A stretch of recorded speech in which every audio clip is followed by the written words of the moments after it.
Everyone has games that they think are great. As a member of the populace, I also have a lot of games that I think are great. And today I'm going to talk about 3 games I really like that didn't sell very well. Notably, I'm not alone in liking them. All of the games I'm talking about today have a very positive review score on Steam, and were positively reviewed by critics. They also all sold very different amounts of copies. What is considered a flop is largely based on the budget and expectations for a game. Sometimes, even when a game sells well past its break-even point, it can still be considered a flop by the company behind it because the game earned less than it was expected to. First up, I'd like to tell you about Okami. Okami is a game where you play as this wolf, named Amaterasu. It's an action-adventure game in the classic Legend of Zelda style, where you navigate through a semi-open world with dungeons and gain new abilities that unlock more of the game. However, instead of using items, in Okami you use the Celestial Brush. The Celestial Brush is the central gimmick of Okami, and the thing that really makes it stand out. Using the brush, you can draw different shapes that correspond to different techniques. One is a simple slashing move, one causes dead plants to bloom, one allows you to create lily pads to cross water, and so on. The brush is very unique and fun to use, when you manage to draw how the game wants you to, at least. The game is otherwise also extremely well made. Most systems have a lot of depth, the story is great, and I'm sure that you've noticed how unique the art style is. It's based upon the traditional Japanese art styles of ukiyo-e and sumi-e, and it looks very beautiful, especially for a game released on the PlayStation 2. And yes, you heard me, this game came out on the PS2 in 2006. Okami really stood out at the time, as it was one of the few games that chose to be stylized as opposed to realistic. Around this time was when games like Resident Evil 4 released and became very successful, marking a broader push towards a realistic style that had been enabled by the superior processing power of new consoles. Unfortunately, Okami's art style and genre probably did not work in its favor. In 2006, a shift in the industry was beginning to occur. This shift was towards darker and grittier, often multiplayer shooter games. Call of Duty, Battlefield, and Halo had already seen massive success, and I'll bet audiences were largely seeking experiences like that and weren't really all that interested in the cartoon wolf game. It also doesn't help that Okami was released on the PS2 only a few months before the PS3 released. It's entirely possible that audiences just weren't interested in the console anymore.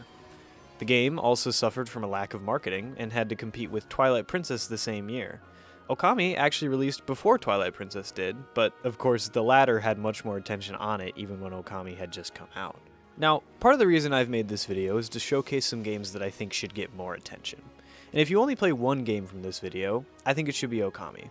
But before you do, I'd like to say that the game isn't perfect. It certainly has issues, even if the game is overall extraordinary. At times, the game is very dialogue heavy, and absolutely suffers from pacing issues at the start. The game takes a while to really get going, but when it does, it goes. Additionally, as I mentioned before, the brush techniques often don't register if you aren't precise with how you draw. It's not a huge problem, but it can be frustrating to deal with. Also, I hate this bug. I wish he didn't exist. He's the typical video game helper guy, and he is very frustrating, annoying, weirdly creepy, and he will frequently spoil puzzles. He's funny sometimes, at least, but those moments are just very much overshadowed by all the times he's so annoying and unfunny. Okami was created by Clover Studios, which shut down shortly after the release of Okami, partially due to the game's poor sales. Despite its commercial underperformance, Okami gained a fairly large cult following after its release due to its uniqueness and quality. Because of this, the game got a smaller sequel/spin-off called Okamiden, released on the DS in 2010. After that, Okami HD released on modern consoles and Steam in 2017. This was sort of where most people expected things to end. Fans hoped for a sequel, but with the closure of Clover Studios, things didn't look great. However, at the 2024 Game Awards, after years of hoping, a miracle happened.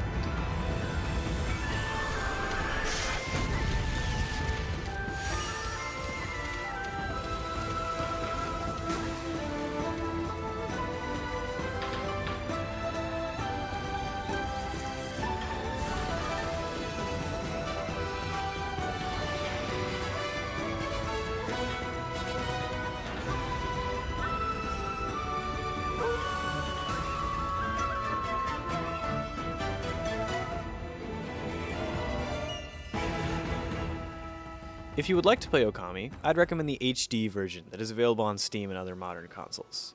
I'd also like to offer a thank you to the Okami community for supporting the game so much. Without you all, I don't think that the HD version would have happened, and I and many others wouldn't have gotten to experience such an incredible game. So really, thank you. Solar Ash is a momentum-based 3D platformer made by Heart Machine, the same developers behind the masterful Hyper Light Drifter. I'll go right out the gate by saying that Solar Ash is not as good as Hyper Light Drifter. I will also say that it's still pretty darn good. Solar Ash is the type of game I have seen called a 7 out of 7. It doesn't quite swing for the fences, but it delivers on everything it tries to do in excellent fashion. The sheer style that emanates from this game is astounding, and the movement is excellent. Combat is de-emphasized and fairly simple, but serves as a solid way to break up sections of platforming. The boss fights that the game features are a particular highlight. You have to quickly traverse these massive beasts, and it's an excellent way to integrate the game's greatest strength, its movement, into its boss fights. The movement really is where the game shines most. It's very fun to navigate these large areas and take in the sights while moving around at blazing speed. Solar Ash is pretty short. I beat it in about 6 hours, and that was even with doing a good bit of the extra content. Also, the gameplay doesn't really evolve throughout your playtime.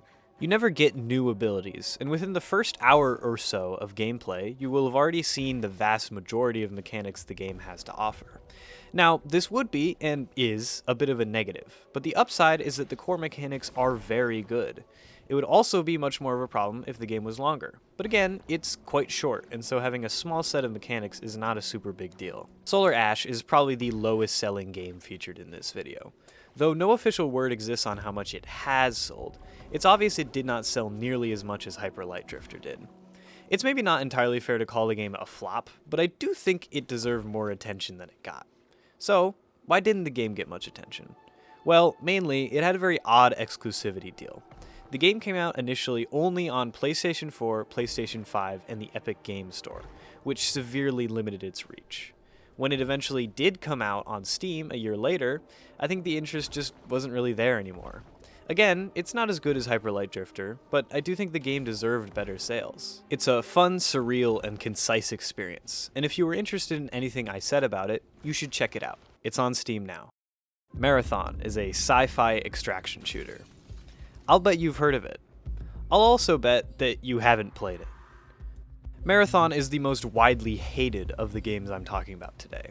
The others did not sell well for reasons other than their perceived quality, but Marathon has not sold well, in my opinion, in large part due to its overwhelmingly negative public perception. However, this negative perception comes largely from those that have not played the game, and most that have played it agree that it's actually good. So if that's the case, why did it garner such a negative reputation? One major reason is the perception that Marathon killed Destiny 2. Marathon is developed by Bungie, the same developers behind the massively successful Destiny series. Destiny 2 had been on life support for quite a while before Marathon came out. It was getting barely any updates, despite Bungie promising long-term support for the game. And when Marathon came out, well, of course it was an easy thing to blame for Destiny's lack of support. And really, the Destiny players are not totally wrong. Marathon absolutely did hurt Destiny's development, but I think largely the negative perception is the fault of broken promises on Bungie's end. Destiny players are not just mad because their game is no longer being developed, they're, rightfully, frustrated that Bungie lied to them. Support was initially promised to continue through Marathon's lifespan, but that never ended up happening. So now the Destiny community feels like they've been abandoned in favor of a game that was not made to appeal to them. The other camp that hates Marathon does so for more incomprehensible reasons. For whatever reason, among capital G gamers, Marathon has been branded as Concord 3, following the original Concord and Highguard after it. These gamers often only have insults to give the game, and never really provide actual criticism. Many of them hope to see the game die, and for Bungie to close down. In a video I made a little while ago, I put text on screen over some Marathon footage that said, "Marathon is actually good though." For whatever reason, this single line invoked some form of primal rage in a few people, who felt compelled to leave a comment correcting me in a kind and respectful manner. Now, I did not give the reasons that I thought Marathon was good in that video, so I feel it is not quite fair to expect the commenters to provide their reasons for thinking it's bad.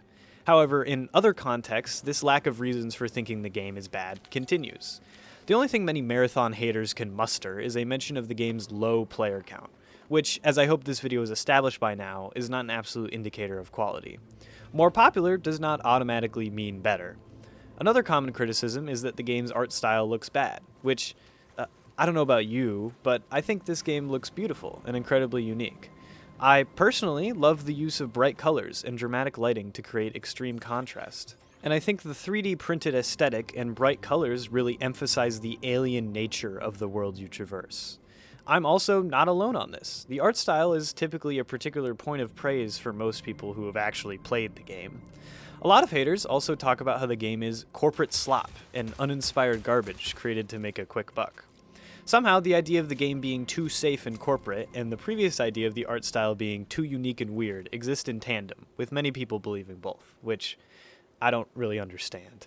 Now, to be honest, I should probably not be expecting nuanced criticism and discourse from the r/marathon hate community, and I really think a lot of these people are just joking around. But it still doesn't remove the stank of negativity around the game.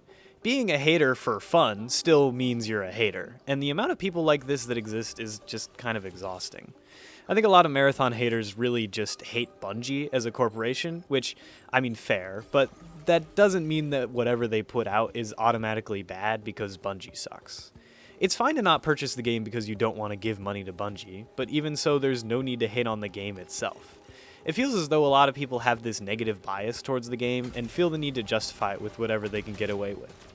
Ugly game, confusing UI, corporate slop, stolen art style. Oh, on that note, I feel I should also talk about the art theft situation that has negatively affected the perception of the game. After Marathon's semi-public playtest came out, an artist by the name of Antireal, link in the description, accused Bungie of using some of her work without permission.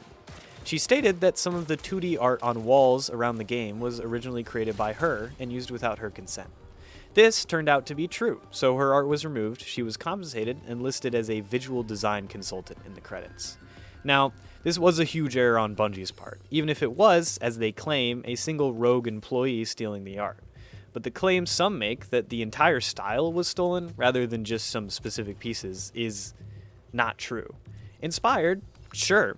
Every art style has inspirations. Mine is inspired by things like Downwell, Gato Roboto, and Bleak Sword. Using a similar style does not equate to theft. However, using someone else's art without permission, as Bungie did, absolutely does. But the artist originally affected has indicated that the issue has been solved to her satisfaction, and so I feel it should be okay to move past this misstep now that it has been rectified. I'm not saying we should forget about it, but I do think the issue has been rectified to the best of Bungie's abilities. To be fair, Marathon absolutely does have problems that can turn people away other than the haters. The premium store, as per live service convention, is full of deceptive practices and stupidly overpriced stuff. The game does, at least, have unlockable skins that you can earn by completing challenges, which is something I often miss in modern multiplayer games. Additionally, playing Marathon feels like somewhere in between playing a competitive FPS and a roguelike. That is to say, it's a mix of the two most stressful genres in all of gaming. This game is really not for everyone. I do think more people would have played and enjoyed it had it not garnered such a poor reputation, but Marathon is still not a game made for wide appeal. If the game has not looked or sounded interesting to you, you shouldn't buy it. This is the kind of game where you'll probably know if you would like it before you buy it, at least when you're working with some proper information from people that have actually played the game. However, if it is the kind of thing you like, it's an incredible experience. Each gun feels great to shoot, and all of them are very distinct. The story, although largely kept in the background, is excellent, and in my opinion, one of the key innovations the game brings to the extraction shooter genre. My favorite aspect of Marathon, though, would have to be the map design. Two of the maps in Marathon, Outpost and Cryo Archive, are designed in ways that, to my knowledge, have never been done before in a multiplayer shooter. I will not spoil why that is, in case you would like to find out for yourself, but I promise that they're both remarkable. And really, one of the other best parts of Marathon is learning it. This game is deep, and you learn through experience. It's absurdly fun to find something you haven't seen before and figure out how it works through repeated experimentation and failure. I love Marathon, and I wish more people did too. But honestly, I don't know that Marathon will last much longer. Though player count and sales are not a real method of discerning quality, they are still, unfortunately, much more important than quality in terms of success. A studio cannot run on 10 out of 10s, no matter how much I wish that was the case, and so I'm not sure how much longer Marathon will last. One of the great tragedies in all forms of art is how disconnected quality is from success. Making something great gives you a better shot at being popular, but there's no guarantees. Vincent van Gogh, as you may know, died in utter obscurity, despite being one of the greatest painters of all time. The original Blade Runner and its sequel both flopped, despite being widely praised. More popular does not always mean better, and I think the games I've talked about today show that. I hope you choose to play one of the games I showed in this video, but even if you don't, thank you for watching. Make sure to like the video and subscribe to the channel if you want to, and the next time you see a cool looking game on Steam with only 15 or so reviews, consider giving it a shot. You might just find your new favorite game.